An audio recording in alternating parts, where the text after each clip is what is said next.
Hello. It is Tuesday, February 7, 2023, and right on time is Bandit. She came in, starts meowing, and wants to play. Right on time.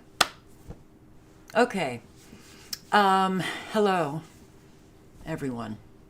So, let's see. Mupine 67. Please forgive me. Please forgive me. I'm sorry. Please don't block me. I was off my medication. I am sorry for what you're going through. And I really like this community. Thank you kindly. Well, the good thing, Mupine, is I don't have a memory. And if I have blocked people in the past, I can't remember all of the things that happen with subscribers. So you, as an individual, might remember it, but me, as the individual looking at so many individuals, I don't. So it's fine.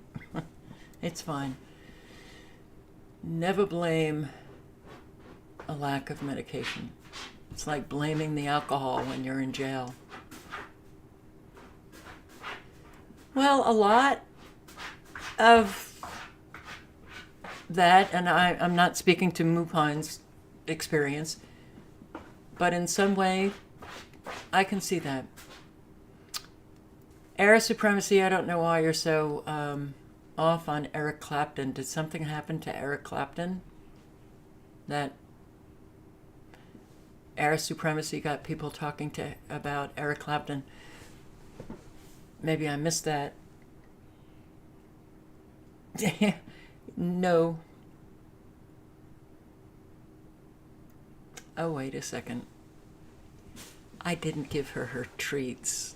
Oh. Okay. Come on. Come on. Down here. Down here. You're right. Sorry. Here you go. Here you go. Oh.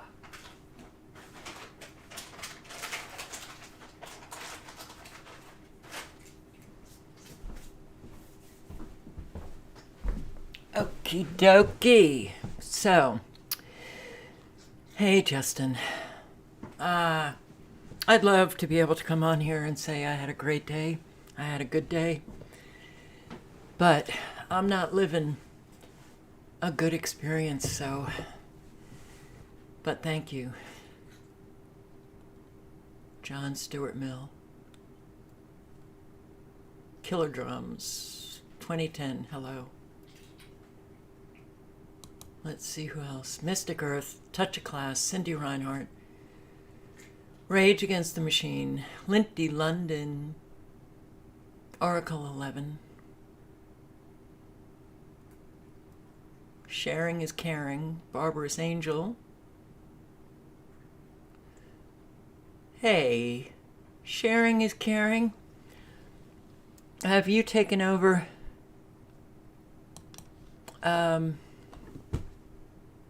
Matrix's hello to me?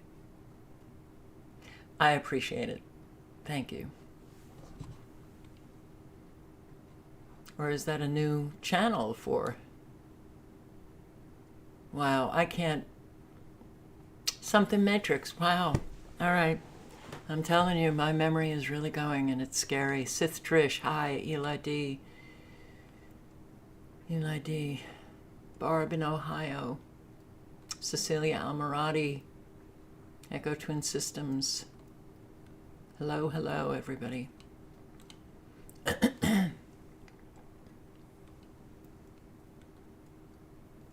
I hope you all had a good day.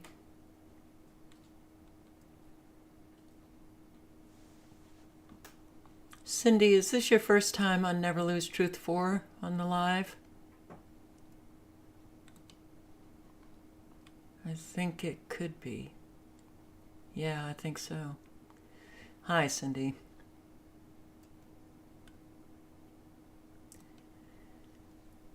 Willow, hello. Madam X.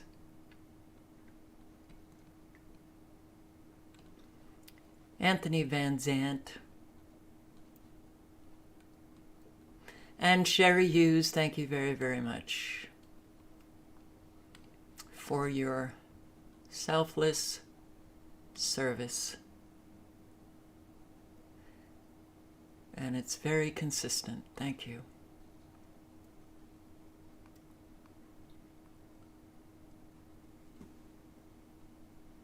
Mark Williams, hello. So,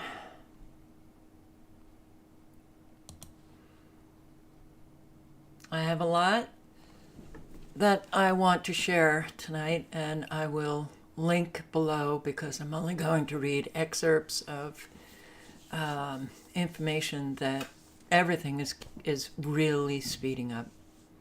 It's really speeding up.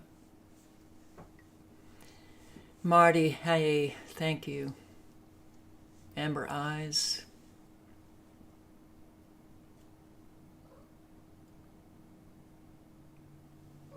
No, Bandit. Bandit. Do you think I'm just talking to myself here? Or are you worried about me? Do you think I am talking to myself? TFL at war. Hey. No, sweetheart.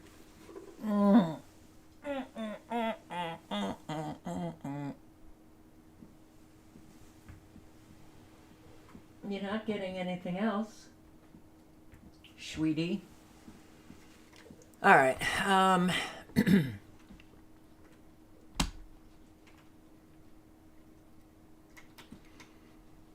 Oof.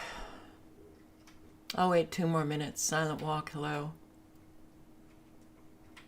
I'll wait 2 more minutes. And I forgot to pick up Bandit's dinner bowl from outside, so let me do that now.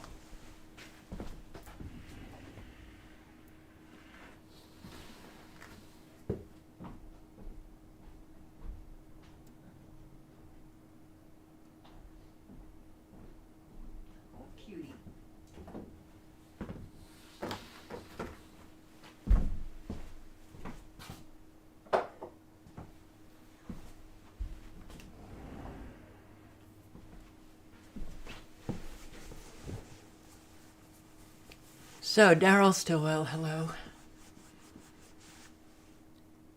Hi. Well, let me just start with weather. As I think I said it last night, that the area that is covered in snow, a lot of snow, a whole lot of snow, will be getting thunderstorms. And sure enough, they started the news, the atmospheric rivers. Everything's now an atmospheric river. The rain in California, well, it's an atmospheric river. But I'm telling you, these people are going to be so destroyed. So many stores, homes have had their roofs collapse. Now they're going to be looking at massive flooding. So, how about this? Atmospheric rivers are expected to slam California in the coming weeks, bringing heavy rain to higher elevations and triggering rapid snowmelt. CBS 8's Abby Black reports on the potential for a major flood event. Abby?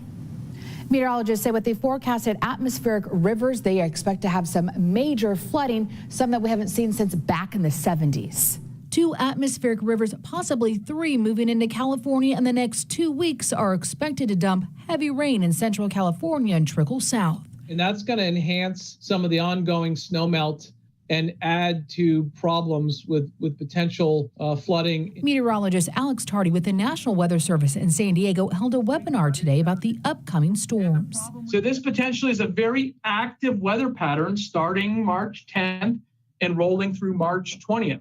He says the cold conditions, snowpack, and rain could cause unsafe conditions and major damage. the earth tends to let loose a little bit. You get more rock slides, you get some mud flows down on the highways, and then you also get flooding in some of the communities where the water has nowhere to go. There's an unprecedented 10 feet of snow in the San Bernardino Mountains. If it melts, Tardy says that translates to 8 to 12 inches of water. We have to go back to maybe 1979 to see a comparable storm, even though this appears to be even more than that. Tardy says when we look at it locally, 2017 and 2019 flooding is somewhat comparable to the record. This season, there's been a dozen or so atmospheric rivers in California, including in San Diego. The most notably was around the new year. CBS 8 meteorologist Sean Stiles gives us some insight into how atmospheric rivers act. When you see the pinwheeling of this storm, it becomes like a conveyor belt, and it just grabs it. And All right, that's when I have to stop. Oh my God, these people. I guess, they can sleep fine. Maybe they just realize that, well, everybody's lying here in this country, so I can lie and get a paycheck as well. What the hell? All right, the flooding is going to be massive. And it's not just going to be in that one particular area, because all of that snow, the rain, is going to melt an awful lot. And it's just going to trickle on down to areas that have not been affected by 12 feet of snow? Really? That is my coffee maker, by the way. So, let's see.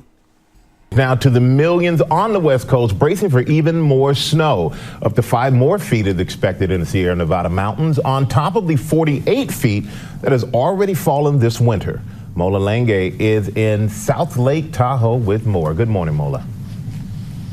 Well, good morning, Michael. Yeah, these states out here, out west, just can't seem to catch a break. The snow has been relentless recently, as you can see, piling up. And so are the challenges with even more snow and rain on the way.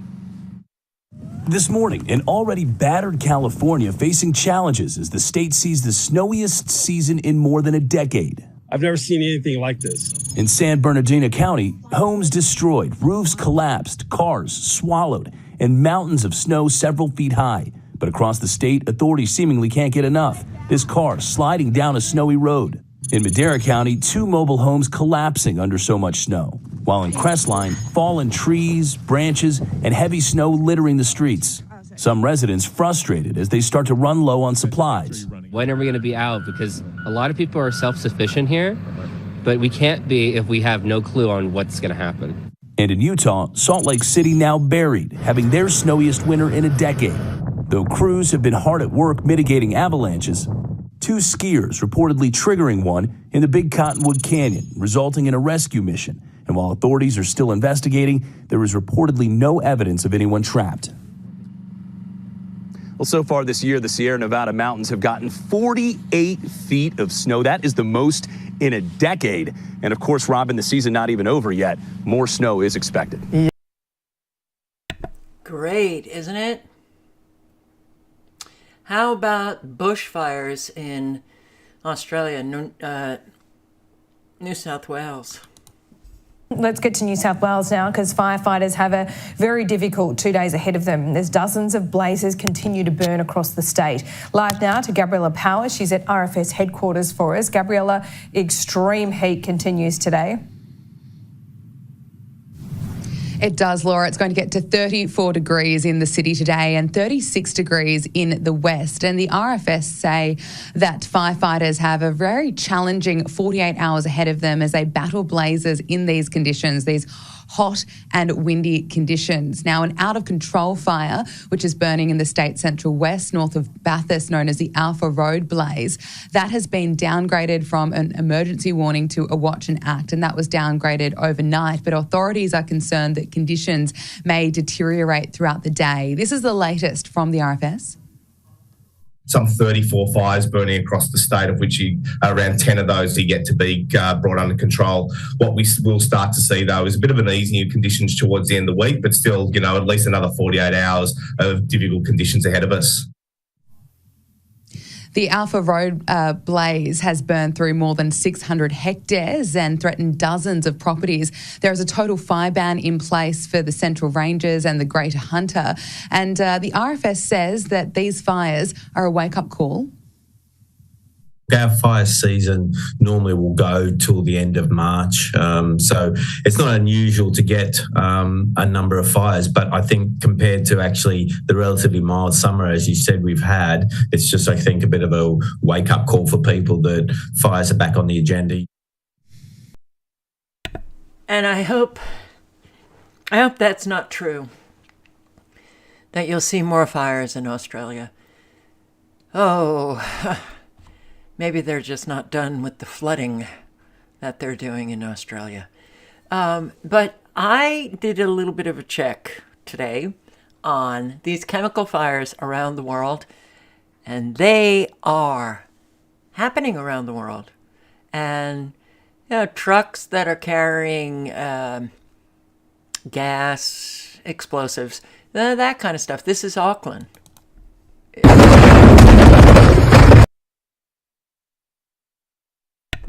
New Zealand. Auckland, New Zealand. So there's also a big chemical fire in India.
I don't know if any of you saw the video that I posted on the asphalt fire.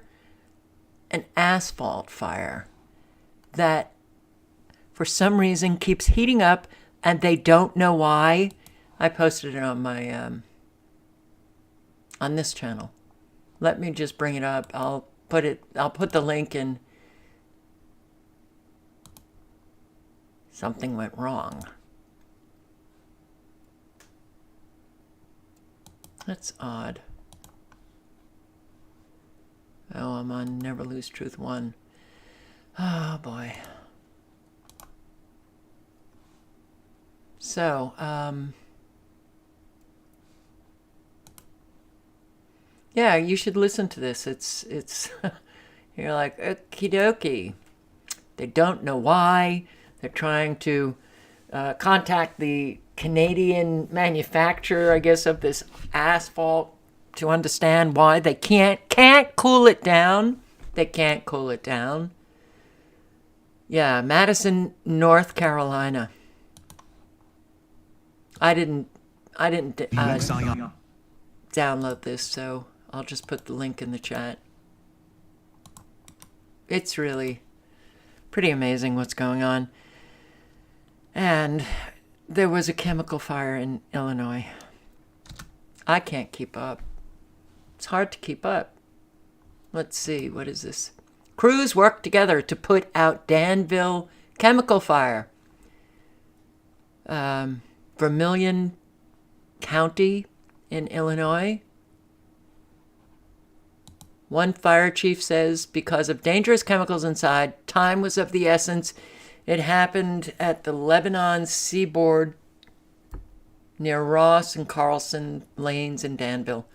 I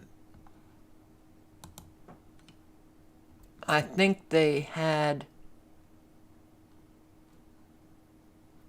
an evacuation. No chemical risk. No one was hurt. Very, very good. Wow. All I can say is wow. What do you say? to all of this going on.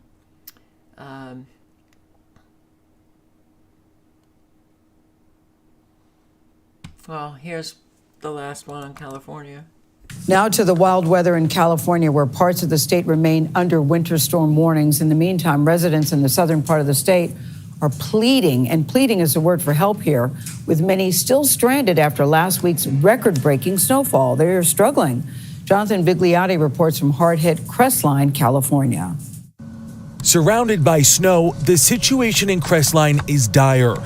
With the roof of the only grocery store collapsed, residents in this town of 10,000 have lined up to receive free food. 73-year-old Carol Wolf waited for 3 hours with her neighbors in mind. The neighbors across the street, they have 2 little kids. They need some milk. If you have a neighbor, I've got a whole bag here. I have a neighbor. So this is your second time back because you couldn't get stuff yesterday? Right. With snow encasing cars and few roads to drive on, we joined Wolf on her nearly mile-long snowy hike back to her impassable neighborhood. It's been nearly 2 weeks now. Yes. And this is the state of your road. Yes. Meanwhile, in Utah, powerful avalanches led to hours-long road closures in Big Cottonwood Canyon.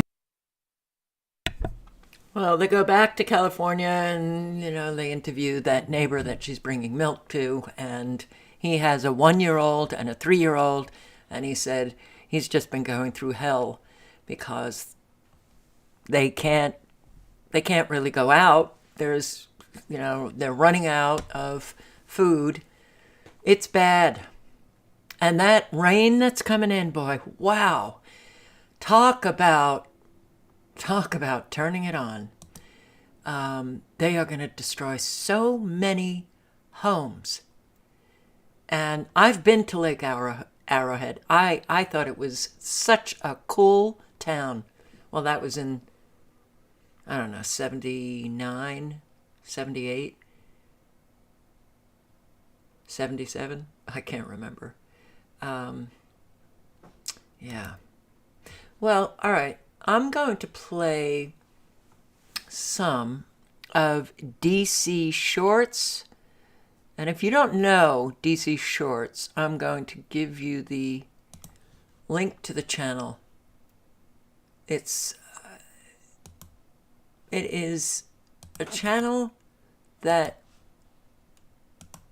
produces short compilations of how crazy people are getting. And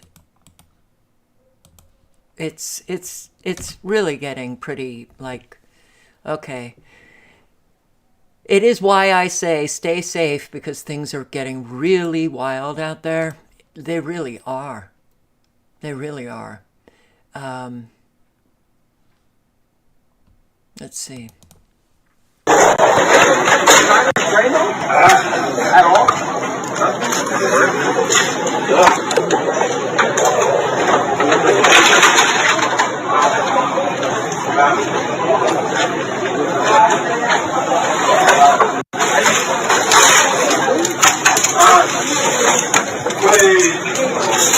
Wait. Can you get out from me, sir? Can you get out from me? No, I can't. Don't see this. Wait. Well.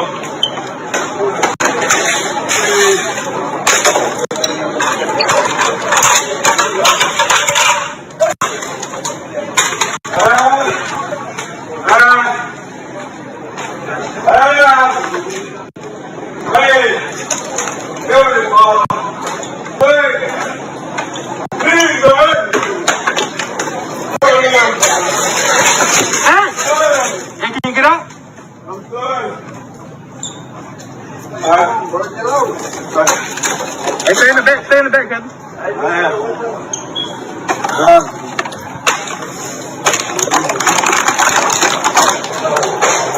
Oh my God. Ooh. Feels like.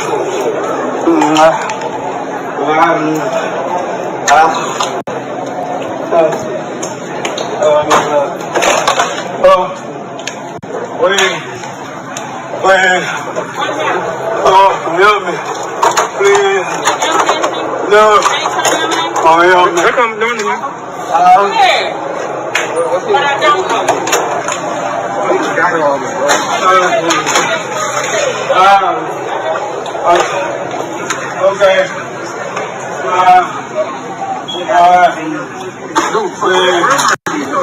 Please.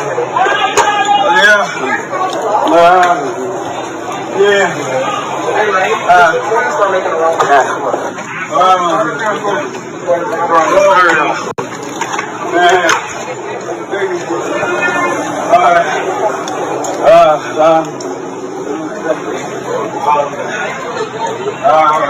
You know they don't come. Yeah, man. Oh, yeah, man. Yeah. Leave him. Go. You try.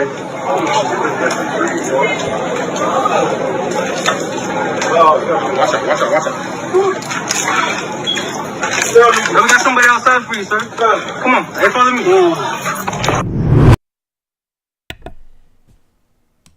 Something is seriously wrong with people now. And who the hell knows what it is? But you really do need to have situational awareness. Very, very important today.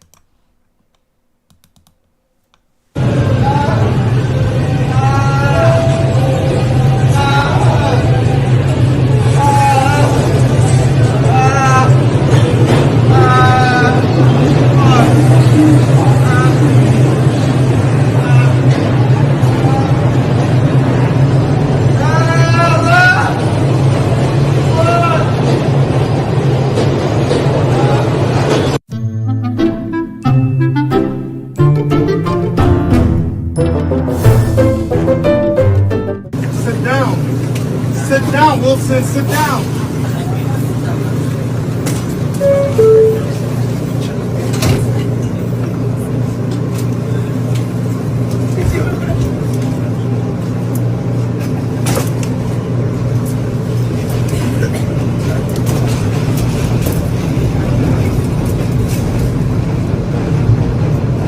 Come on, sit down properly. Why you wearing no pants today? Let's f***ing wear no pants, Wilson!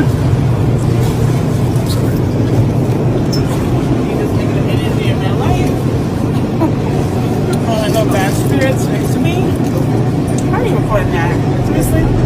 You have some, Wilson, have some! Why are you recording that? Wilson, have some! This is 49th Street. I've been drinking all day, Wilson, have some! I'm not f***ing playing with you, Wilson! Have some! I'll f***ing say have some! I'll fucking say have some, Wilson! Fucking Wilson! No f***ing! Mom's been making me drink all day, Wilson!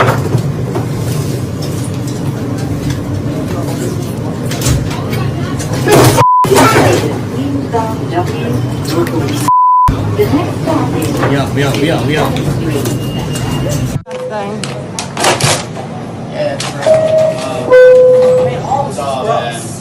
Yeah. I don't know, for kids to be looking at this, is that okay? No, it's not. It's wrong. This is propaganda. Yeah. This is Normalizing. Affecting Yeah. the next generation. Yeah. I don't know why no one sees this. So we the people say we don't want this anymore. Thank you. Watch and learn. That's what bravery looks like. Saying no to propaganda. This is propaganda. Say no to all this propaganda. This is not about equality, guys. Sorry, it makes more sense to have a fat pass than a vaccine pass. Yeah. Because guess what? Most of the people in the ICU are overweight. But we don't want a fat shame. No, we don't want a fat shame. Daily Caller Patriots have access to thousands of exclusive. This is really amazing what's happening. So in the bathroom, and then walked on my ASU, and I see this. I just have to double check and make sure, but I think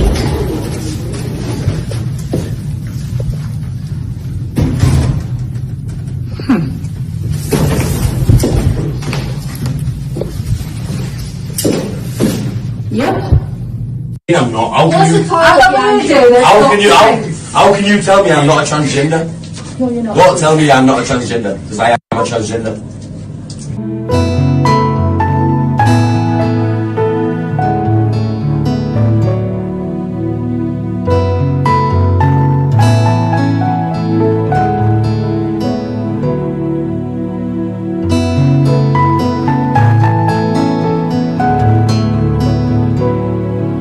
On top of ensuring that each of our schools is a safe learning environment, we're also taking steps to create more inclusive and supportive schools.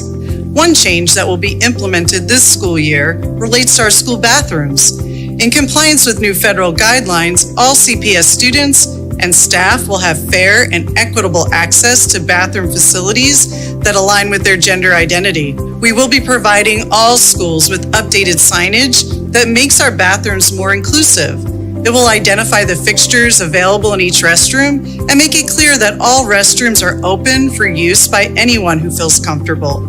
Staff will continue to have staff-only restrooms available to them. This is an incredibly important step to increase gender equity for all, which is why we will be requiring all schools to post this signage by December 1st of this school year. Schools like LaSalle Language Academy in Old Town sent letters to parents explaining what to expect. I would feel safe.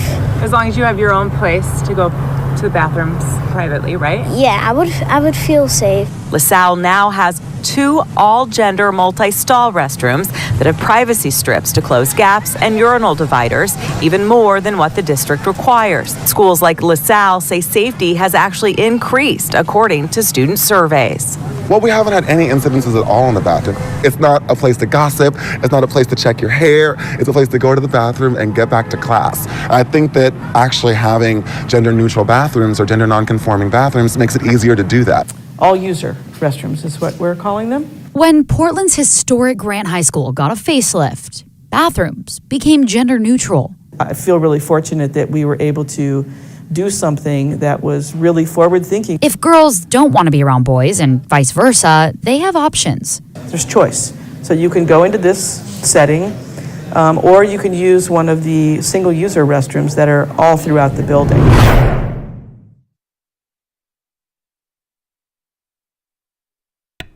I'd like to know how adults, the older they are as an adult, could possibly think that this is a good idea. Could possibly think that they're not setting up, especially the girls, making them vulnerable to any kind of an attack. I do not, for the life of me, there must be clones. That there must, these I don't know. But something's terribly wrong. Something's terribly wrong. Oh, I did download the asphalt facility. I have to play this for you because you've got to listen to this. WXII 12 News. This is breaking news. We start this noon hour with breaking news out of Madison. First responders are on the scene of an asphalt fire right now, and officials are evacuating surrounding residents, blocking off roads there. We're going to get right to our Maria DeBone, who is live there at the scene. Maria, what are you seeing at this hour? Well, we're about a quarter of a mile from Steelmaster Plant on West Decatur Street where the fire is, and officials have us pretty far back, and they have evacuated every resident and business within 1,000 feet of the plant. Now, Madison Fire Department Chief Jim Ritchie said this all started at 5:52 when crews were dispatched to a reported building fire, which turned out to be an outside storage tank full of thousands of gallons of liquid asphalt on fire. The regional hazmat team is on scene, and officials say it's an inhalation hazard and could cause respiratory problems. Now, Chief Ritchie said it's a 17,000 tank, and they can't tell how much of it is on fire. And he said they tried to put Purple K, a dry chemical fire suppressant, on it, but officials said that was ineffective. So now they're looking at other options. Right now, it is semi-stable, but it is increasing in temperature, which we are trying to figure out why. We've been on the phone with the people that make the product out of Canada and the safety people out of Canada that are in the product, and they are giving us advice on whether to put foam on it, what to put on it to contain it, and try to cool it. And we're trying to figure out where the heat source that is continuing to keep it melt. It's like lava. It gets, the cooler it gets, the harder it's supposed to get. but it is not doing that. And that's what we're trying to figure out. Wow.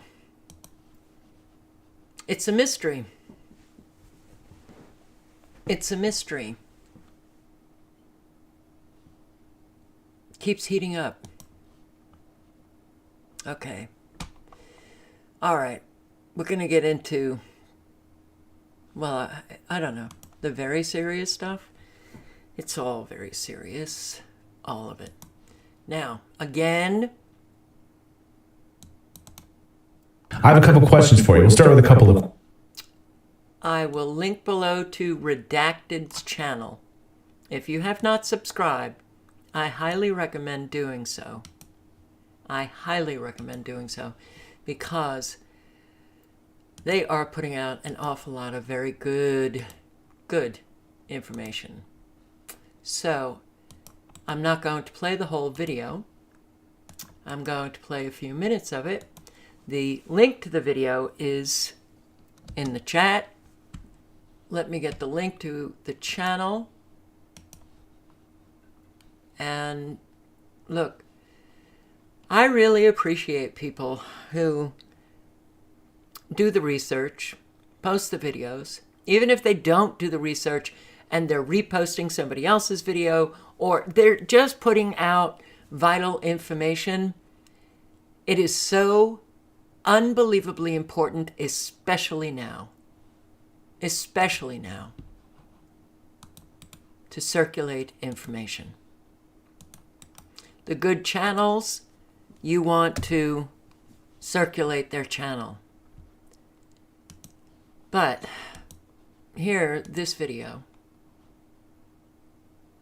And also, I don't know how long ago it was, a couple of weeks ago, Biden lifting the emergency order related to the pandemic. And I said, something is up with that. They don't just let go of their powers. Though, it doesn't matter what the legislation is, what the emergency declaration is. They just assume the powers, and Americans don't stop them. So, here. Question, shall we? Did you know that the United States is in a state of emergency right now in Ukraine? Meaning your government right now is allowed to use expanded government powers to watch you, to surveil you, and to, quote, take care of you.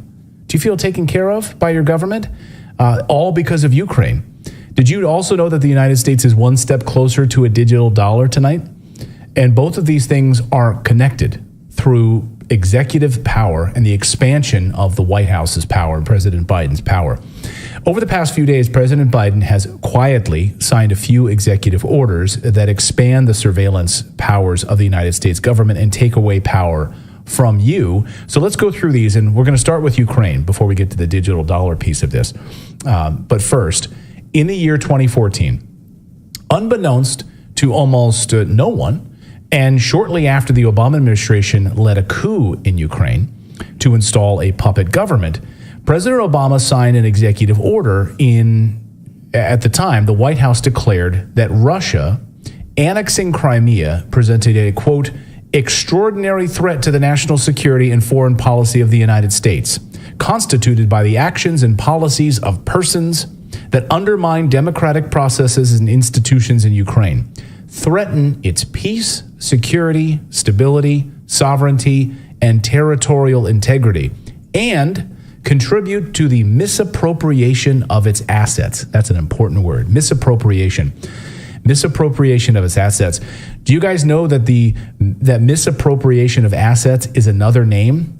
Can you guys think of another name for misappropriation of assets? If you said stealing, the first word that came to my mind was embezzlement. Okay. So if you said embezzlement, then you are correct, sir. Misappropriation of assets. Really interesting wording in an executive order from the President of the United States in Ukraine after they led a coup that installed a puppet government. The misappropriation of assets, embezzlement. You could also use the words theft, stealing, swindling. You could look up a thesaurus, or a thesaurus. So all of the money that's been stolen by Ukrainian officials and is misappropriated or embezzled is the fault of the Russians, right? Because no, it couldn't be the Ukrainians. It couldn't be the corrupt Ukrainian government that was misappropriating assets, which we've highlighted here on the show. It's the fault of the Russians under this executive order. It's a great cover document, actually, to cover and hide their own theft, deceit, and plundering of the Ukrainian gold, which the United States did, swooped in and stole all of its gold and assets, and also its land and everything else. But it's Russia's fault. It's literally written there right in this document by President Obama. Yes. It's crazy. So let's get this right. In 2014, Obama overthrows a democratically elected government that was pro-Russian, by the way, stages a bloody coup, and installs a puppet government in Ukraine that is anti-Russian. That's what happened in 2014. Not only that, it turns out it turns Ukraine into a NATO proxy. So then, of course, it can move right up to Russia's border. But under this executive order, the U.S. is worried that Russia is a threat to democracy. You follow this logic? It's laughable, of course. So Well, Russia's so the threat. laughable that Zelensky did a comedy bit about it. Well, About I forgot about that. how Obama was the new president I of totally Ukraine. forgot about that. Why didn't you remind me? I would have dropped that clip in here. I don't know, but I'm telling you right now that he did a bit about how now Ukraine is run by Obama after the 2014 coup. Right. He knew that. That was his bit. That was not my joke. I tell terrible jokes. That's and you get hit in the head with ukuleles. So I might now be brilliant. Things are just popping up left and right. it's like Costanza giving up sex. He's suddenly a genius. This is like the plot of Who Killed Roger Rabbit. Do that, by the way. So let's get this right. I mean, this is, unbelievable, right? That we install a puppet government and it's Russia's fault with all of this. But since President Obama signed this declaration, President Biden has now expanded it multiple times, including this week. So here's the document that was originally written by President Obama and continued, by the way, with less authority or less usage under President Trump, although he used it for a border wall.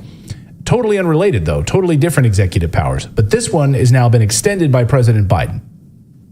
The notice on the continuation of the national emergency with respect to Ukraine document right there on the White House website, which you can read. On March 6, 2014, by executive order, and it goes through the details. So according to this, it gives the president expanded surveillance powers that don't need congressional approval. And oddly, just days before the Russian invasion back in February of last year, odd timing on all of this, President Biden signed another executive order giving himself even more powers to further expand the scope of the national emergency. It's a national emergency for you, Americans. Why?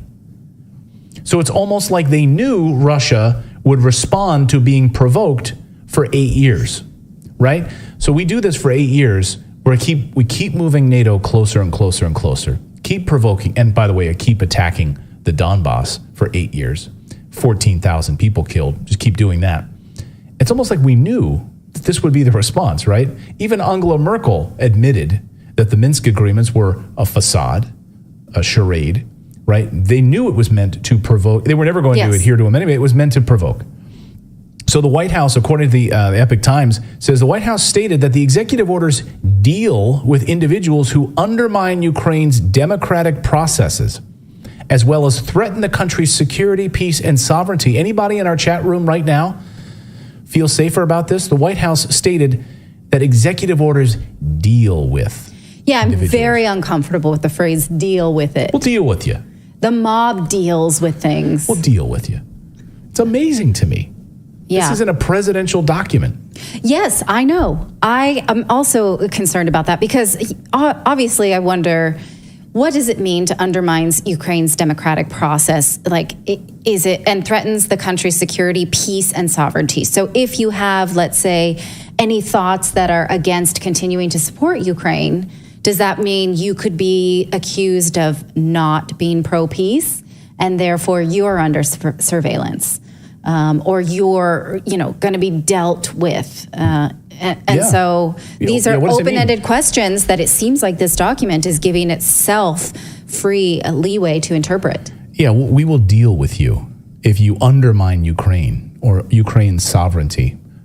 Oh, you mean just like the United States did when we overthrew your government and installed our own government? But we'll deal with you. The USA Today, I don't know if you guys know the USA Today. Often you'll find it at hotels, and then later you use it to line a bird cage, or you use it to wrap up fish and chips if you want to eat fish and chips. But you don't read USA Today. It's arguably worse, maybe worse than the New York Times, as one of America's worst newspapers. It's picture heavy anyway. It's hard to read it. Yeah, it's really bad. But the USA Today, the bird cage lined newspaper, even asked this question. I can't believe they did. They asked this question in their opinion page. From student loans to masks, why does Biden want to keep us in a perpetual emergency? Yeah, using emergency powers. It's long past time for Biden to end the national emergency and give up the tremendous powers that go along with it. USA Today writes. Oh, Wow. you mean just like the surveillance powers that Bush took after 9/11 and gave those back nicely? Right. Put them in a box when he was done? Just like Trudeau did in Canada, and then was like, didn't want to give them back after he expanded his powers after the trucker convoy. Yeah. I mean, name one politician that gave the powers back after they expanded their powers. George Washington. That's about it. Okay, that was a good one. You named one. The powers give President Biden almost limitless authority. Are you anti-war? Do you have positions that speak out against the corrupt Ukrainian government? The Biden administration has given itself emergency authority to, quote, take care of you. Now, the Brennan Center for Justice has taken an even deeper look at the power grab.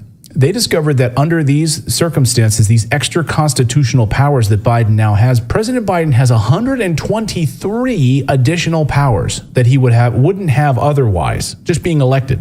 123. Wow. As the Brennan Center says, many are measured and sensible, but others seem like the stuff of authoritarian regimes, they write, giving the president the power to take over domestic communications, like websites, emails, radio stations, television stations, and seize Americans' bank accounts and deploy U.S. troops to any foreign country under these expanded powers. That's the document he just signed for himself. Here's the details of the Emergencies Act. I'll put it up on your screen. The National Emergencies Act, in its current form, lacks any protections for, checks on this, basically, right? Any congressional protections against it. It allows the president to declare emergencies with nothing more than a signature on an executive order, and presidents can renew those emergencies every year ad infinitum. I like that word, or those words, ad infinitum. Congress can vote to end an emergency, but it effectively needs a veto-proof majority to do so.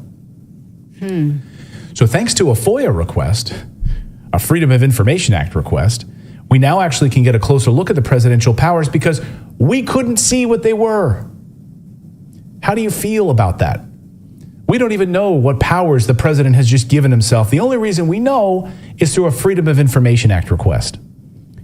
So, including the president's authority to seize control of all communications as outlined in these documents, which, as the Brennan Center writes here in red, is very broad. Look, suspend or amend the rules and regulations applicable to any or all facilities or stations for wire communication within the jurisdiction of the United States as prescribed by the Commission.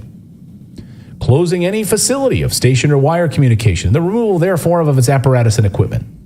Oh, seems kind of broad. Yeah. Does anything that we currently have right now use wires? What is wired communication? If I plug it in and charge it, does that matter? Well, the FCC has defined broadband as wires now. Yeah. So Wi-Fi is wired communication. Any communication. Any communication. You control from the White House. So wired communication. Turns out it means anything. And today, Politico out with a brand new bombshell today saying that the Department, and by the way, the mainstream media will ignore this story, of course. The Department of Homeland Security under the Biden administration has been doing exactly that. the Department of Homeland Security has a program gathering domestic intelligence and virtually no one knows about it, writes Politico. Spying on Americans. Didn't we learn anything from Snowden and the NSA story? Maybe they just moved departments. Like the NSA's burned, their asses got chapped. So now we move it to the Department of Homeland Security, where, let's be honest, that's probably where it belonged to begin with.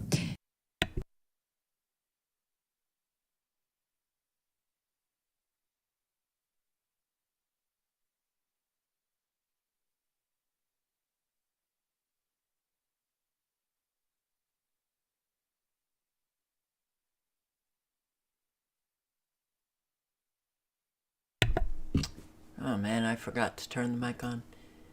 The link to the channel, I put in the chat again. And you look, man, so much is going on in our country that,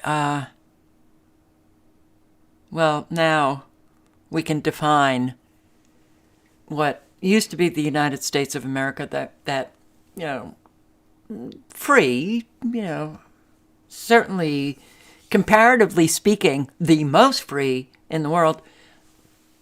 Well, now we're a tyranny. And the king in the White House is the puppet, of course. We know Biden is just not capable of even comprehending any of this. But, I mean, could it be more in our face today? Could it be more in our face? Really? We're just sitting back doing nothing. I know an awful lot of those baby boomers. I've been reading comments and talking to subscribers who talk to, you know, people and they say, well, you know, it doesn't really affect me. I'll be dead. But they have children. So they don't give a shit about their children or grandchildren. That's heartbreaking. All right. So, what else do I have? What is this? National Cybersecurity Strategy? It's only 39 pages. The link is in the chat, but fortunately, there is an article that summarizes it, and I'll read just a little bit of it. Did I get the right one?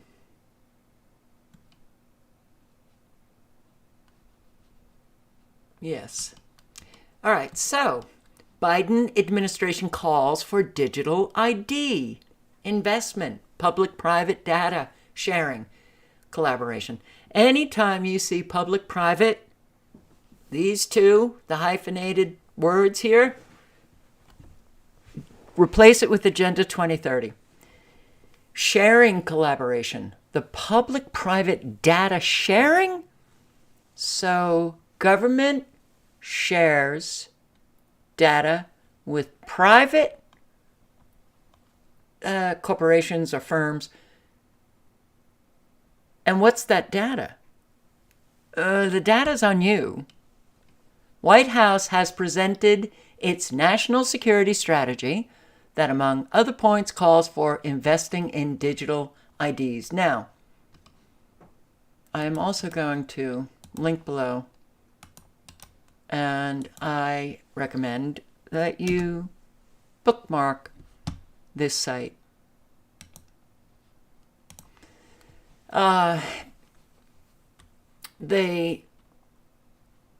They post on very important issues that affect all of us, and they do it in a very simple, short manner. So, Strategic Objective 4.5 in the National Security Strategy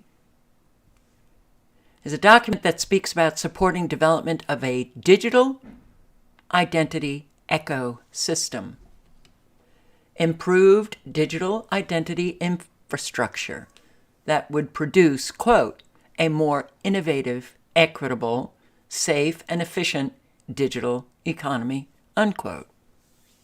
It's a push to adopt digital ID and How do they do it? Oh, it's just going to bring you so much more convenience and secure access to government services and benefits, trusted communication, as well as social networks and improved payment systems. Yay! I want that. I want that. Calls for the digital ecosystem in question to undergo fundamental changes and wants to bring in the private sector, both through close cooperation and public-private undertakings. Real-time, actionable, and multi-directional data sharing. Real-time data from your phones to private corporations to government. Oh, you better make sure that data is going to receive approval from your government. The White House complains that today digital identity solutions lack security and privacy, preserving focus and increase in efficiency of both financial activities and our daily life. The current situation is also blamed for exclusion and inequity. Bring in that DEI. What does that mean? It means that we all fall down. We all fall down. Because everybody has to be equitable. Oh, wow. So, yeah. How about that propaganda? We all lied to you over and over again. We lied about the election, Russian collusion, the special counsel, obstruction, impeachment, that, and the riots. We lie every single day.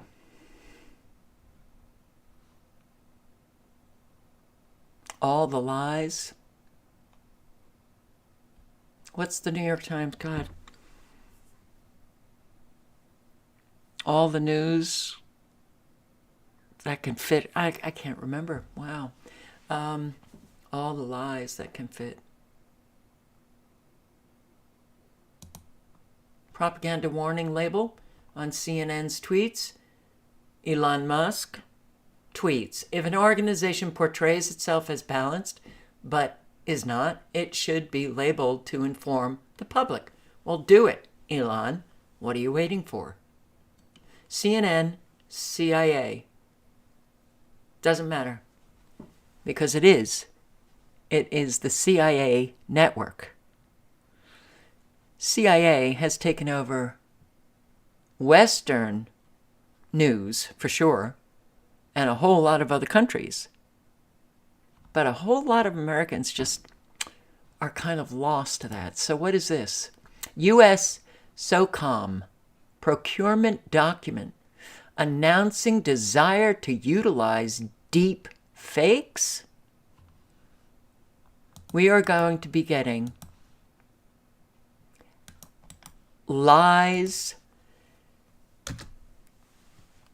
that no one is going to know what the hell is going on. Okay, so I just put this document link in the chat. U.S. Special Forces want to use deep fakes for PSYOPs.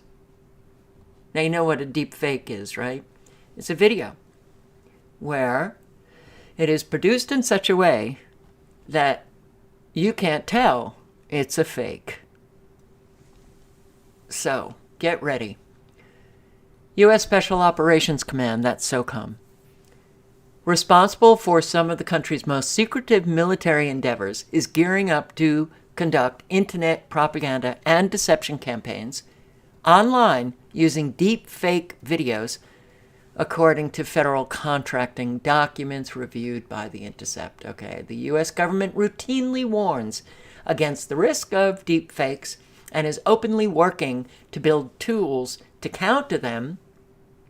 But SOCOM, in this document, the document exposes SOCOM getting ready to use all of those deep fakes in a nearly unprecedented way. openly signaling its desire for this highly controversial technology and using it offensively. When it comes to disinformation, the Pentagon should not be fighting fire with fire.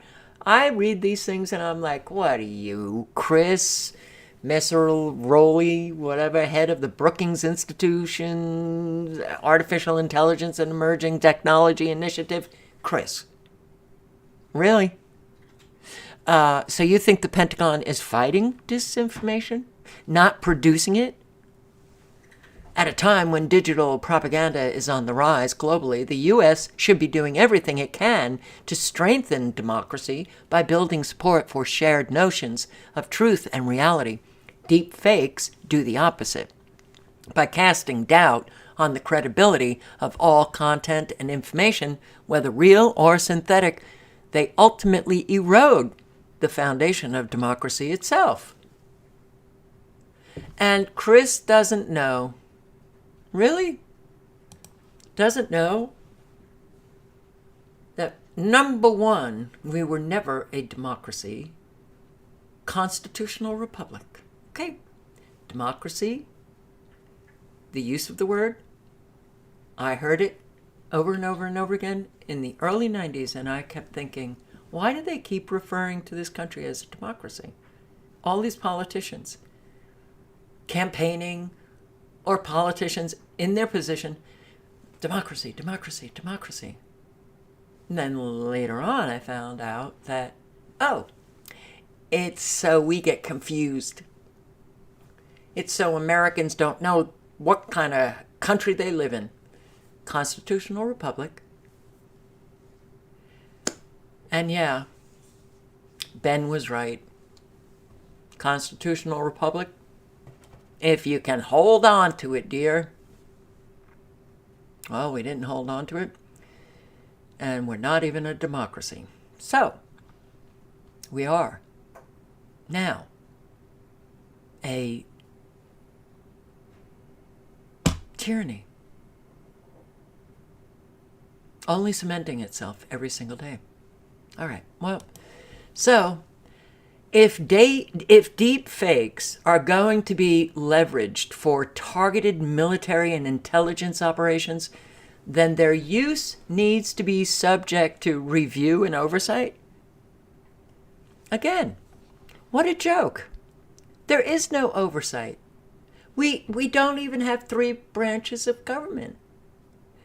Our government no longer operates the way it was designed to operate, the way it kind of did decades ago. It's gone.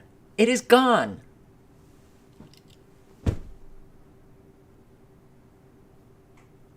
And don't tell me that somebody's going to save it.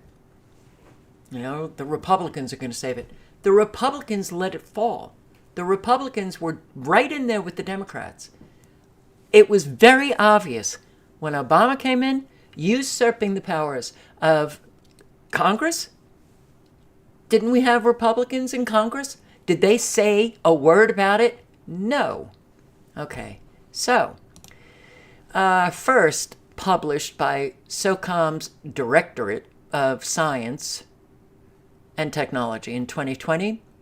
Well, this one was updated. The 2020 established a wish list of next generation toys for the 21st century Special Forces Commando, a litany of gadgets and futuristic tools that will help the country's most elite soldiers more effectively hunt and kill their targets using lasers, robots, holographs, and other sophisticated hardware. Last October, SOCOM quietly released the updated version. Wish list, new section, advanced technologies for use in military information support operations, MISO, a Pentagon euphemism for its global propaganda and deception efforts. This is not just targeted against Americans. This goes all over the world. Spells out SOCOM's desire to obtain new and improved means of carrying out influence operations, digital deception, communication disruption, disinformation campaigns at the tactical edge and operational levels. That was a quote. SOCOM is seeking, quote, a next-generation capability to collect disparate, desperate data through public and open source information streams such as social media, local media, etc., to enable MISO to craft and direct influence operations. What does that mean? They go into your computer, the back door into your computer, gather all the data they possibly can, also doing the social media thing, and voila. From that data, they obtain all of the information necessary to create profiles on each and every one of us. They already have those profiles, but every day, those profiles get updated. And from those profiles, they craft their messages to us. SOCOM typically fights in the shadows, but its public reputation and global footprint loom large, comprised of the elite units from the Army, Marine Corps, Navy, Air Force. SOCOM leads the most sensitive military operations of the world's most lethal nation. Us. Or U.S.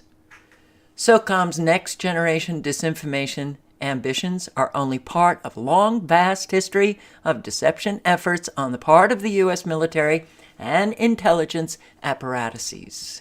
Special Operations Command, which is accepting proposals on these capabilities through 2025, did not respond to a request for comment.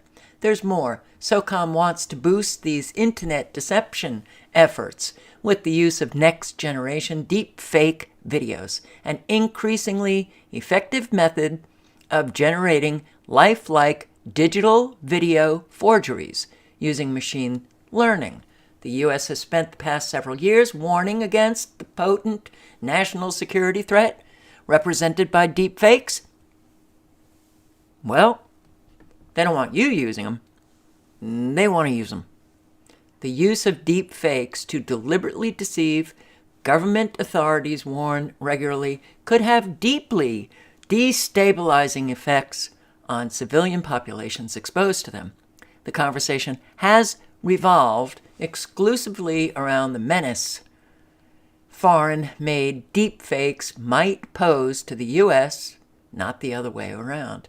SOCOM wishes to finely tune its offensive propaganda, seemingly by spying on the intended audience through their internet-connected devices. A next-generation capability to take over Internet of Things devices for collecting data and information from local populaces to enable breakdown of what messaging might be popular and accepted through sifting of data once received. The ability to eavesdrop on propaganda targets would enable MISO to craft and promote messages that may be more readily received by local populace. 2017 WikiLeaks published pilfered CIA files that revealed a roughly similar capability to hijack into household devices, all devices, Alexa, Ring cameras, the new appliances. We are looking at, and it's in a short amount of time, we won't know what the hell is going on. Now, I have posted so many videos on these armies, actually from, one video was our army, that has, in all social media, Facebook, Twitter, Instagram, all over, YouTube, these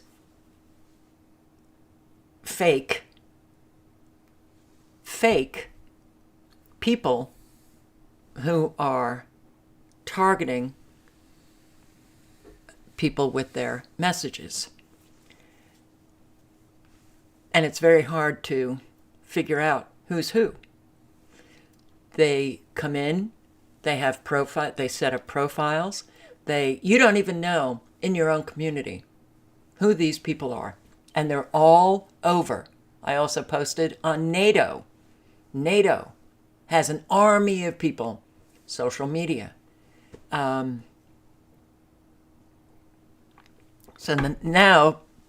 they're going for videos, and I'm sure they already have the technology and have the videos out there. The propaganda is going to get so intense that it's really going to be quite the job to figure out the truth. Because there's going to be, well, we already know that some of those people who are independent, not the authoritative sources that get approval by the government, are not so independent. So, again, I think the best thing that anybody could do is do research to get a basic understanding of all of the agendas so that you can discern for yourself. Don't let me or anybody else educate you. You'll be able to retain it if you do the research yourself. But you'll be an awful lot smarter when you are just going on the internet and you're looking at things and you're picking up all of the language of the agendas, and you can essentially know, even before you read the article, just look at the headline, where it's going. And that truly is, I think, the only way that you could discern truth from not truth. So,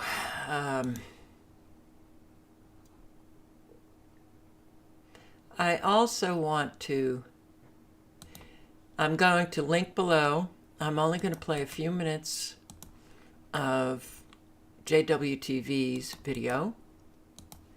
The link is in the chat, but I also want to bring up the link to his channel. He's putting out very important information. I recommend subscribing. And it's okay to have, some, disagreements, which I do, but it doesn't stop me.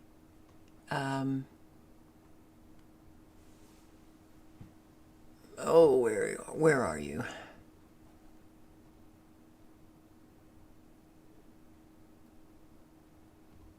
Oh, come on. All right, that video is about the 15-minute cities and how they're... Well, look, this has been going on for a long time. 15-minute cities now. I've posted on the news, the recent news of Cleveland, Fort Myers, and Naples. I posted another information on another live about all of the cities going 15 minutes, and I'm upset that I can't find his video. I was quite sure that I had downloaded it. So let me go back. Things you can take and I'll put it. All right, global lockdown.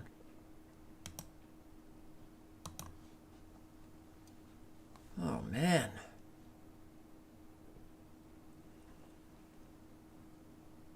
Oh, here it is. If you want to know where the future goes, then there's a detailed map, even more detailed than the first one I shared with you, about where would all the 15-minute cities would be. And here's one of the newer maps that I was looking at, and I was like, why did they not bring that up? And MIT posted this. This was in 2023 on February. And now it's been this rollout of more of the 15-minute city narrative just within the last couple of weeks. And Florida is now coming out saying that they're going to be a part of 15-minute cities as well. But we're going to go even deeper into this crisis, and where does it really unravel? Because there's going to be a force and a unit over this, and that force and unit we'll get to. But, however, this whole chemical rollout is specifically a strategic plan, and it was just recently somebody in New York where the hazmat team showed up. Usually you don't really hear much about things like this in the news, but you just notice how more and more this is becoming a common norm. This is the rollout and the pretext phase to a whole change on society. And I'm going to show you a couple ways how we know this is happening and how you know what is going to be coming yourself. So first clip we're going to take you to is Florida and the 15-minute cities just a few days ago. Check it out. Let me get back to the video. Concept. I'm scrolling past that because I have these posted on my channel. So if you've not seen it, check out my channel. News clips about 15-minute cities, and it was very interesting because in the one on Florida, they were talking about, Hurricane Ian recovery. Well, let's recover with 15-minute cities. Oh, chemical explosions all over. Let's move people out of that area and eventually into a smart city, which will be a 15-minute city. They are really stepping up all of these agendas, using their full-out arsenal to get people moving about. And it's, I hear very little from people talking about, we got to do something. I did hear a bit from JW today. Ohio also months ago talking about how they're going to have the first city roll out the 15-minute cities. And obviously it goes from the 15-minute cities to them finding you with diesel-powered cars and stuff like that, just like they're doing people already in UK and stuff like that. Actually, let's show a clip of that first, and then we'll go to Ohio. Whether they'll be charged or not, every vehicle passing me here on Cheltenham Road this morning is headed into the zone. From now on, if you drive past signs like these in a non-compliant car or van, the fee is £9 per day or £100 in a HGV. Marvin Rees is the Mayor of Bristol. We've always sought to reduce air pollution in Bristol to improve our city's health, but we've always been mindful of the financial challenges facing so many families and businesses in the city, particularly now with the cost of living crisis our country is facing. Yeah, but let's just go ahead and fine you anyway, even though we understand how the crisis is going. But, we're just going to have to fine you. We're going to have to fine you. So. And those fines, that must have been an older video because the fines have gone up to £12. Oh, wow. All right. So you can watch, I skipped over the news broadcast because I did have them on my channel, but I'm at the 5-minute mark, and it's just about a 12-minute video. Listen to the last 6 minutes. Important information. I'll put the link in the chat again. But, all of this is in the works. And don't be complaining when you're suddenly, feeling that noose around your neck. So, France is kind of exploding with a whole lot of protests, violence erupts in across France as protesters clash with riot cops. Thousands take to the streets over Macron's hated pension reforms. 260 demonstrations expected nationwide, involving up to 1.4 million people. Biggest protests yet on the 6th day of national strikes. What is this? Tear gas, baton charges. You know it. You've seen it. Yeah. Look. The New World Order. Thugs. Right here. That's what they look like. New World Order thugs. They don't give a shit about their own children. All they do is protect the elite and their policies.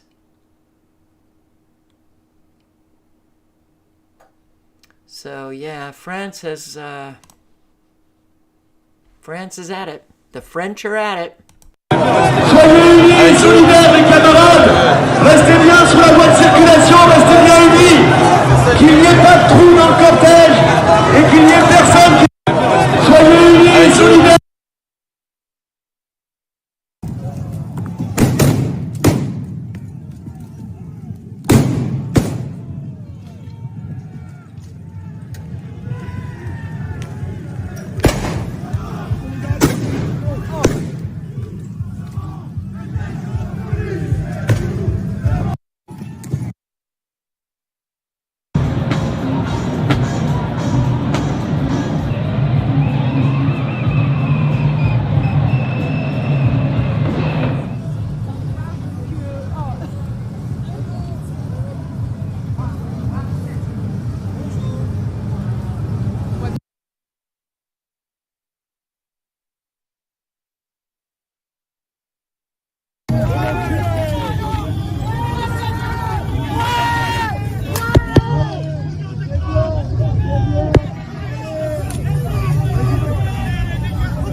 Well, Klaus Schwab did inform us that it will be an angrier world. All right. So, as customer problems hit a record high, more people seek revenge. The American consumer, they fight one another or they fight the companies that give them bad products. Americans are encountering more problems with companies, products, and services than ever before, and a higher proportion of them are actively seeking revenge for their troubles. Wow. It's the idea of, if you, as a company, don't really seem to care, well, then I'm taking to the streets. All right, well, have you noticed that you're treated like crap lately? Oh, actually, it's been going on for a long time. Wait until that social credit score becomes an obvious, because you already have a social credit score. The people who have good social credit scores, and I've posted on this, we already are being scored. All of our data is already collected and stored. We are all profiled.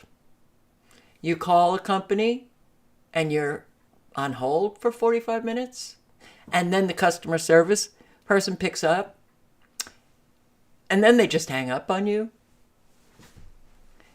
You are the consumer that they're not going to make a whole lot of money off of you, so they don't give a shit about you. The people that have the nice profiles where they're making money off of, they get customer service reps immediately, and they get good customer service.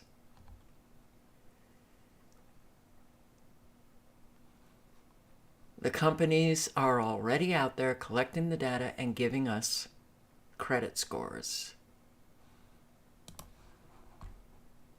And really?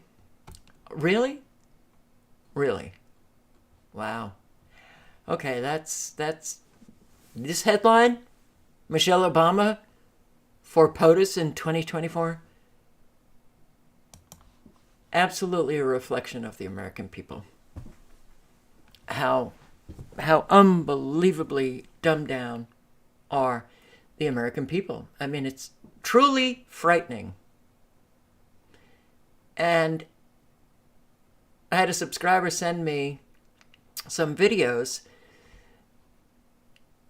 2 of which I've seen. 1 I didn't. It's Ted Cruz. I don't care who it is. But he's revealing something about the nominees today. Now, I posted, I think yesterday, the nominee for FAA, to head the FAA, and couldn't answer any questions about aviation.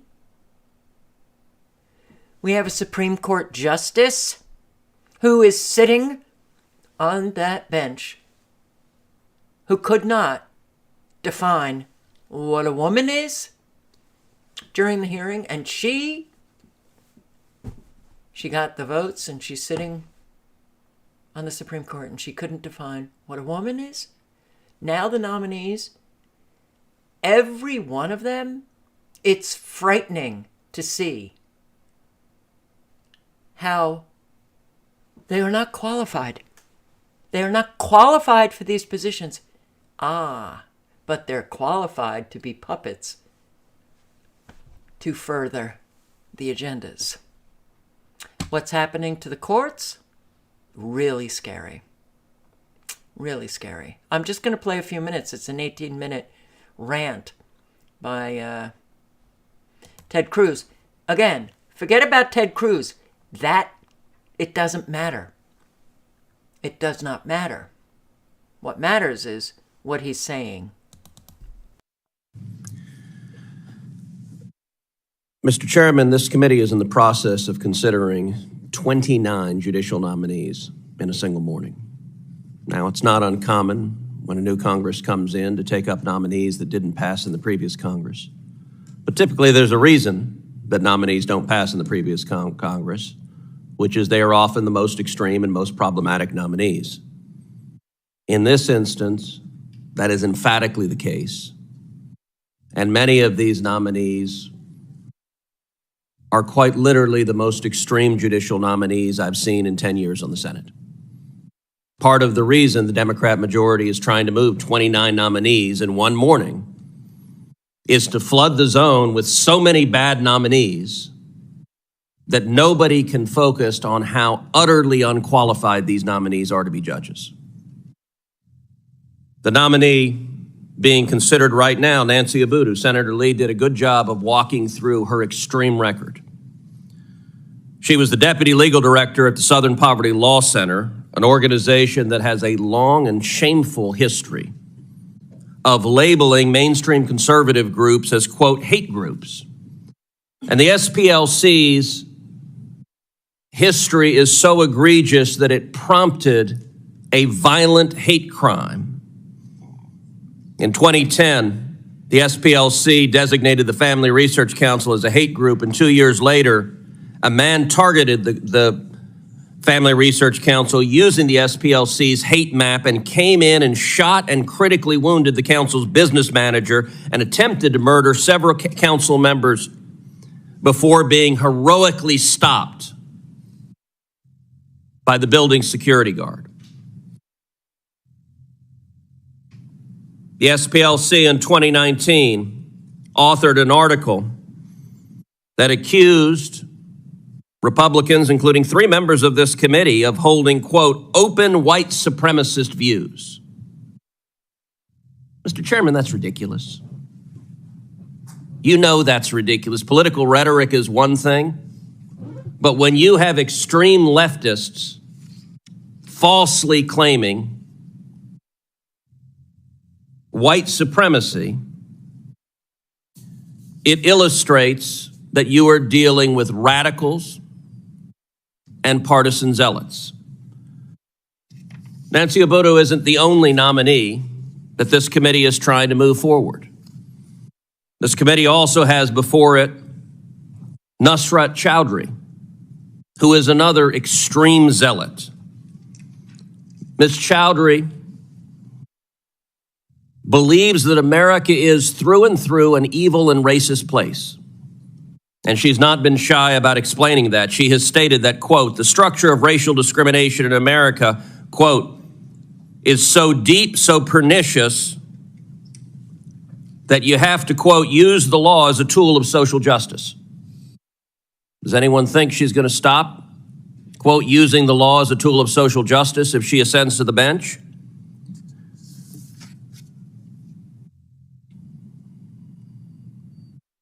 Most concerning thing Ms. Chowdhury said is she participated in a panel at my alma mater, Princeton University. The panel was entitled How Activism Informs Policy. And one of the panelists there suggested that police officers kill unarmed black men every day. Now, there's a technical term for that statement. That's called a lie. It's not even kind of sort of right. It is wildly, totally false. During her nomination hearing, she was asked about a tweet that came from that event, which said that she had agreed with the statement that police officers kill unarmed black men every single day. At first, she claimed she couldn't remember making the statement. Then later in the same hearing, she claimed she did make the statement, but she did so, quote, as an advocate. She said so 3 separate times. Well, I just, did it as an advocate. Now, most of the members of this committee have practiced law. The last I checked, as an advocate, you have an obligation not to lie. And that is a brazen lie that is dangerous. Now, subsequently, she sent a follow-up letter after her hearing saying, oh, never mind, I didn't say it. The thing that she had justified as, oh, I said it as an advocate. Afterwards, she sent a letter and said, no, actually, I didn't say it. Republicans on this committee asked for a follow-up hearing to ask about her miraculous new memory post-hearing that she didn't say such a harmful thing to police officers across the country. Sadly, the chairman wouldn't give us a new hearing. Another of the judges being considered today, Kenley Kia Cato. At her hearing, I asked her a very simple question. Is racial discrimination wrong? She was utterly unable to answer it. Today's Democrat Party embraces racial discrimination, believes that discriminating based on race, the reason, Mr. Chairman, and you are smirking, but the reason she couldn't answer it is because in law school, she had written an article advocating racial discrimination against Asian Americans. Now, Ms. Cato is Asian American. And she said, and I'm paraphrasing here, I don't have the article in front of me, but she essentially said that Asian Americans who didn't support explicit racial discrimination against Asian Americans weren't sufficiently woke. They weren't sufficiently enlightened. Now, I think that's a noxious position. But that's, of course, why she couldn't answer that racial discrimination was wrong, because she is an advocate for racial discrimination. And judges are supposed to be neutral. They are not supposed to be advocates. All right. You should... I'll actually find that video because he goes on about other nominees that couldn't answer questions about articles in the Constitution, and they are at a congressional hearing to become a federal judge.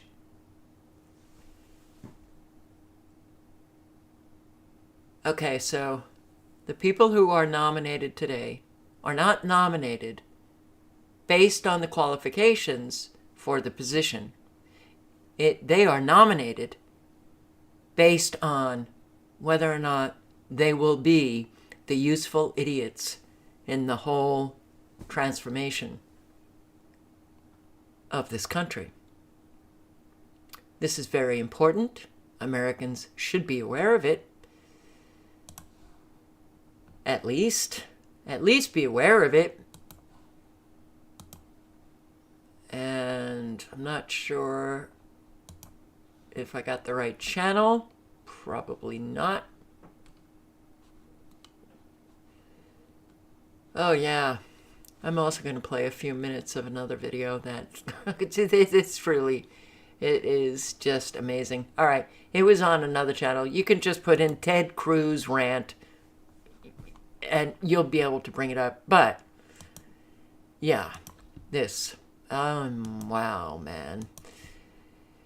I mean, when things get so obvious and have been obvious forever, that's when you have to realize the silence in this country is dangerous.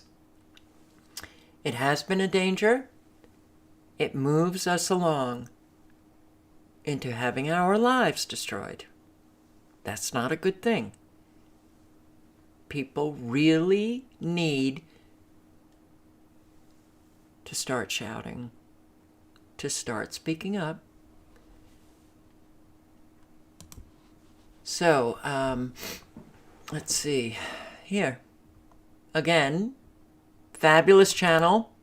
It came out today that literally Ohio law enforcement put Erin Brockovich on a terrorist list. This is not The Onion. I am not making it up. Did I send that to you, Colin? Hold on. Yeah, it's the Yahoo News story. So Erin Brockovich was put on a law enforcement, put her on a special interest terrorism threat for her activism in East Palestine. Ohio law enforcement issued a report late last month warning that events planned in East Palestine by the environmental activist Erin Brockovich could prompt a terrorist threat from violent extremists, according to an intelligence bulletin obtained by Yahoo News. Dated February 24th, so about a week or so ago, and distributed to law enforcement agencies by the Department of Homeland Security, the Ohio Statewide Terrorism Analysis and Crime Center, Terrorism Analysis, I can't even say that, it's so long, assesses that special interest extremist groups will continue to call for changes in governmental policy, which may lead to protests in around East Palestine and or at the State House in Columbus.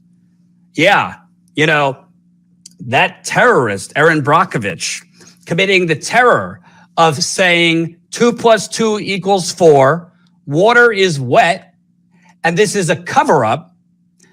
Somebody like Erin Brockovich coming into town, it's such a threat because she's actually telling the truth, unlike the corporate media who have been regurgitating the bullshit coming from the EPA, who have been regurgitating the bullshit coming from the governor of Ohio. We'll play that video later. We put up a video yesterday showing the governor of Ohio's constant lying about the health symptoms. He's pretending, oh, I don't know anything about health symptoms of residents or rail workers. What kind of dystopian 1984 Orwellian nightmare are we living that Erin Brockovich is such a threat to the Department of Homeland Security? And I'm definitely going to try to interview her and get a response about this. That Erin Brockovich is deemed a violent terrorism threat, or that a push for changes in governmental policy might lead to terrorism. You know what's terrorism? When a corporation like Norfolk Southern spends millions of dollars to lobby our government, i.e. purchase our government, both the Democrats and Republicans. They cut corners. They don't do basic upkeep of their trains. And because they cut corners, because they cut staff by 30%, the entire railroad industry, because they don't upgrade their brake systems that are as old as Abraham Lincoln, I'm not making that up. Some of these brake systems are as old as the 19th century, that a fucking bomb goes off over East Palestine, Ohio, and the surrounding communities, and people, I'm sorry to say, are going to have cancer. And are going to die young. And kids are going to have their lives forever stained and permanently damaged. That's terrorism.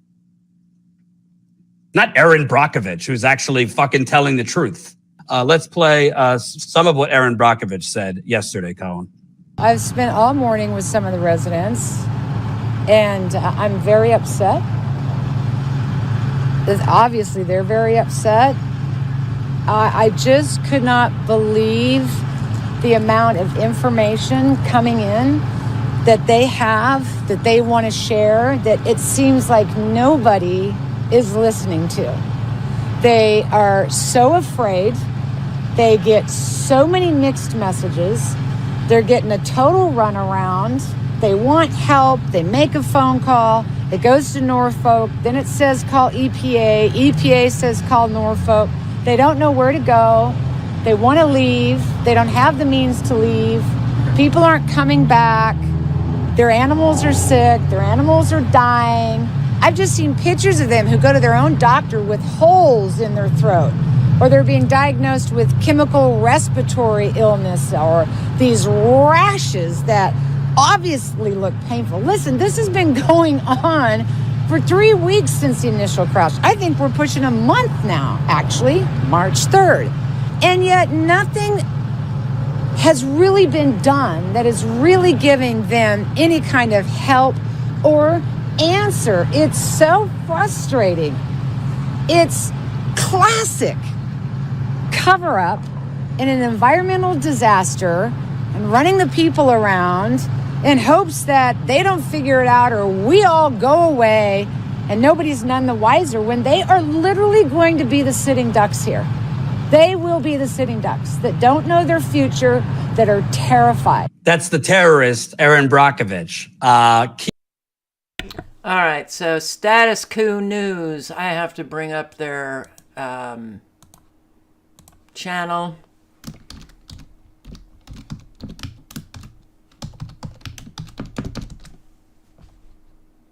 So if you've not subscribed, I highly recommend you do. Very good channel. Very, very good. And here you go. It's in the chat. Okay. So, yeah, Erin Brockovich.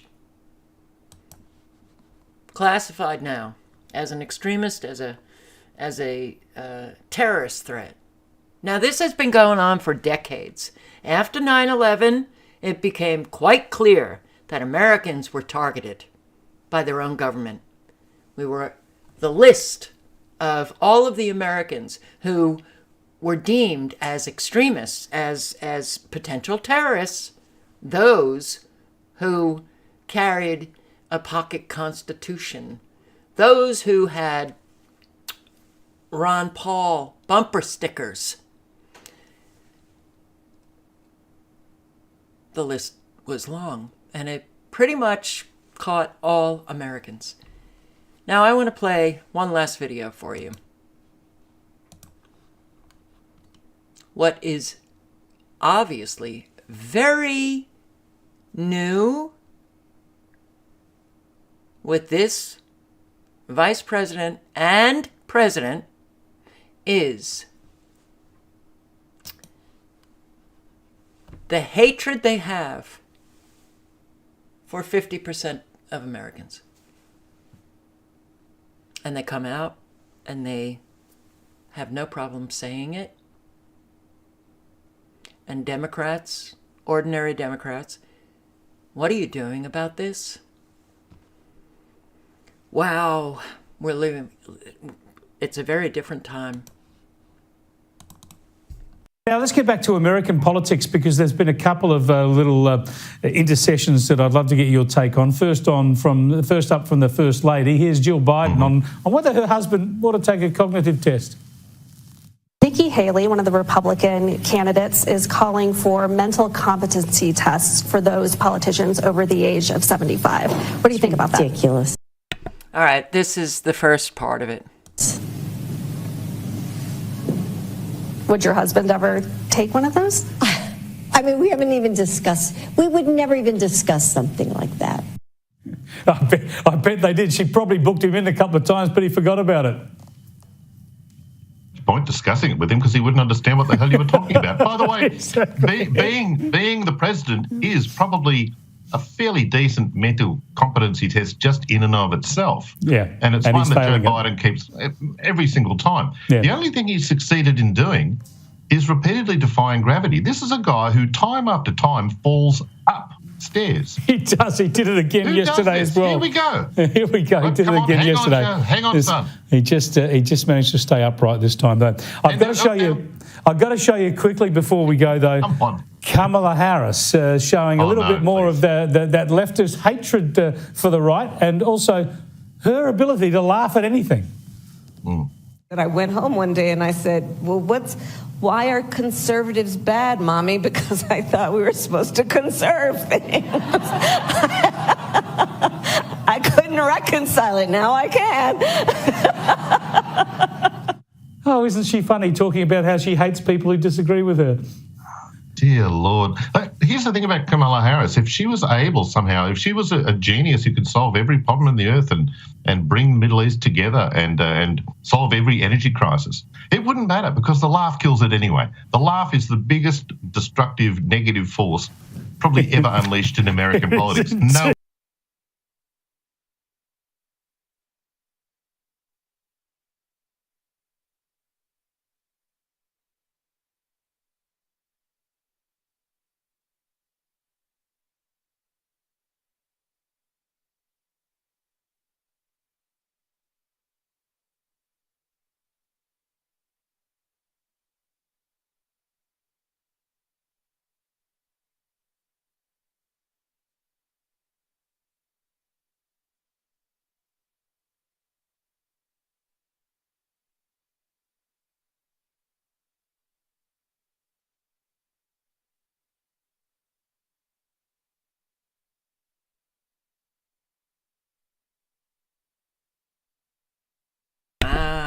I'm muted. That's not satire. That is some evil shit coming out of that woman's mouth. Vice President of the United States is supposed to be representing all Americans. Apparently she does not. I came home from school one day and I said, why are conservatives bad? And I couldn't reconcile it. But now I can. She laughs. Audience members laugh. This is dangerous. And every Democrat should be speaking out loudly about what that vice president, has done. But you're not going to hear that. Because they're probably happy with the fact that she said that. This country is gone because Americans let it go. I cannot believe what we are living. I couldn't reconcile it then, but now I can. Conservatives are bad.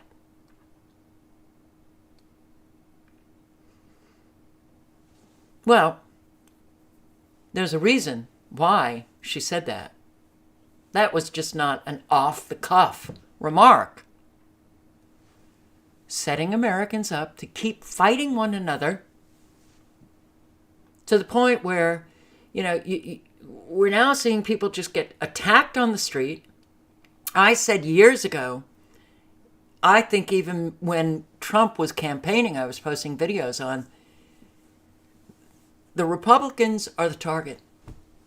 The Republicans are the target. They're going after the Republicans. They're going after conservatives.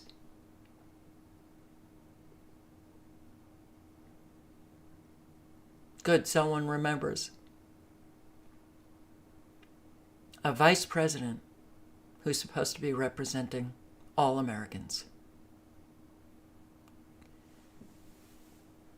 Nonchalantly just says, half of those Americans are bad people.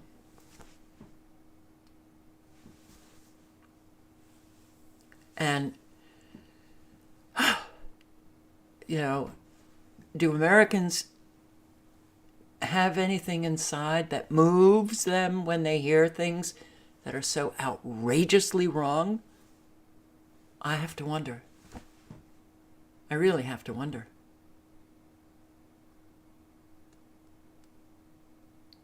This is not funny. This needs to be denounced. You know, that woman that I posted, just a trailer of an interview on Epoch Times, the defector of North Korea, she said it right out. Americans don't denounce evil. You think it's time we start denouncing evil?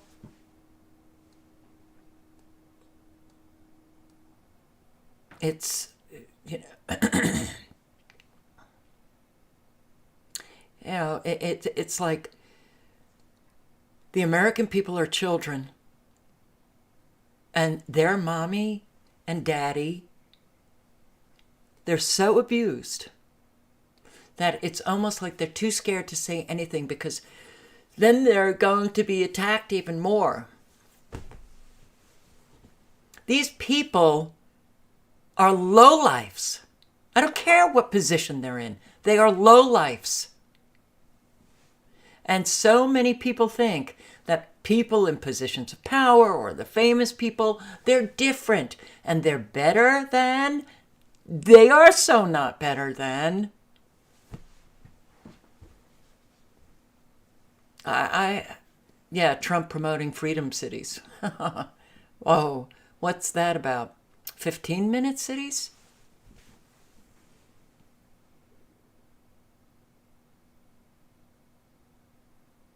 She's just, horrible. I can't stand the fact that every time I look at her, I'm reminded of my sister, because my sister looks a little like her. But then when I see Pelosi, I'm reminded of my mother.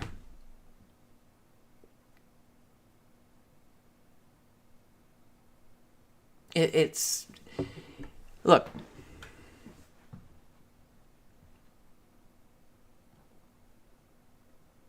maybe you'll just skirt through and you won't experience, you know, to a great degree, any of the consequences that millions of your fellow Americans are already experiencing.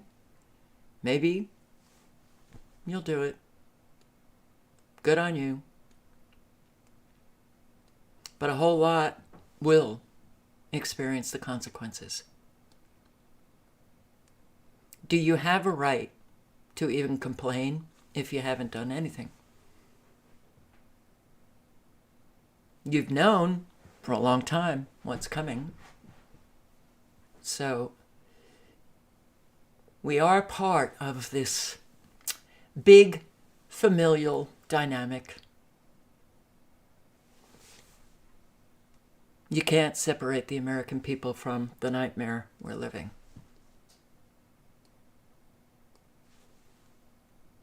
Attached at the hip. Get unattached and start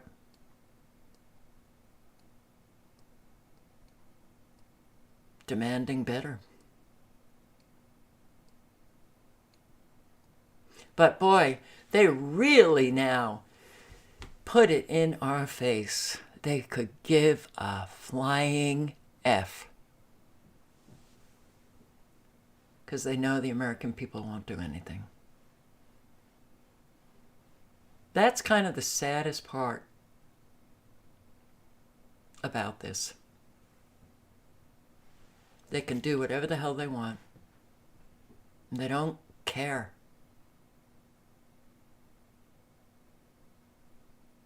So, 8:56. Do stay safe. Have that situational awareness. You see any of that kind of behavior that I showed earlier in the video, you walk away. You might think it's entertaining out there. You walk away because you have no clue what people will do. You want to keep yourself safe. Hightail it away. Be a power of good, be a force of good, be a power of example as a force of good, which means you live honestly and you speak honestly and you help others that are in need of help. Bada boom. Hey, little one. You want to see little one? Come here, you. All right, 1, 2, 3. Oh, don't yell at me. Say hello to everybody. Hello, everybody. Hello. You want to say ciao? Go ahead. Ciao.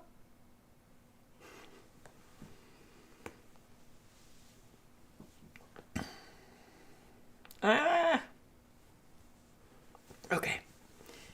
On that note, I will say ciao. Thanks for checking in, coming in. Much appreciated.